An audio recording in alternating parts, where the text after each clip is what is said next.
కూటమి ప్రభుత్వం అయితే సచివాలయంలో పనిచేసే ప్రభుత్వ ఉద్యోగులకి గుడ్ న్యూస్ చెప్పిందండి. ఇప్పుడు మనం దాని పూర్తి విశేషాలు తెలుసుకుందాం.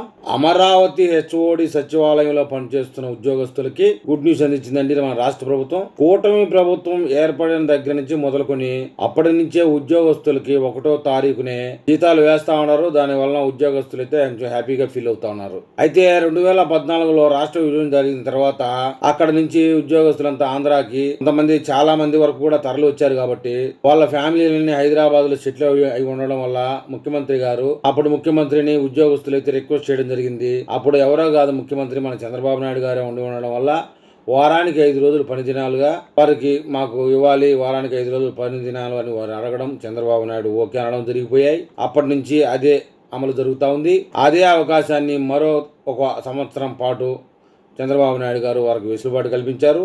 సచివాలయ ఉద్యోగులకి వారానికి 5 రోజులు మాత్రమే పని అనేది ఇంకొక సంవత్సరం అయితే పొడిగించడం జరిగింది. సహజంగా సచివాలయ ఉద్యోగస్తులు అయితే వారానికి 6 రోజులు పనిచేయాల్సి ఉంటుంది నిబంధనల ప్రకారం. సచివాలయ ఉద్యోగులు మాత్రం 5 వర్కింగ్ డేసే, శనివారం ఆదివారం సెలవు వాళ్ళకి. ఇదే సదుపాయాన్ని రాష్ట్ర ప్రభుత్వం 1 సంవత్సరం పాటు వాళ్ళకి కల్పించడం జరిగింది. ఆ తర్వాత కంటిన్యూ చేస్తారా ఎత్తేస్తారన్న విషయం అది అప్పుడు విషయం కాబట్టి ఇప్పుడే చెప్పలేం కాబట్టి అమరావతి రాజధానిలో పనిచేసే ఉద్యోగులు మరొక సంవత్సరం పాటు వారానికి అయితే 5 రోజులు పని దినాలు వారానికి ఎంజాయ్ గా చేసుకోవచ్చు. రాబోయే రోజుల్లో రాష్ట్ర ప్రభుత్వం అయితే దీని మీద మరొక అప్డేట్ కూడా ఇవ్వబోతా ఉన్నట్టుగా తెలుస్తా ఉంది.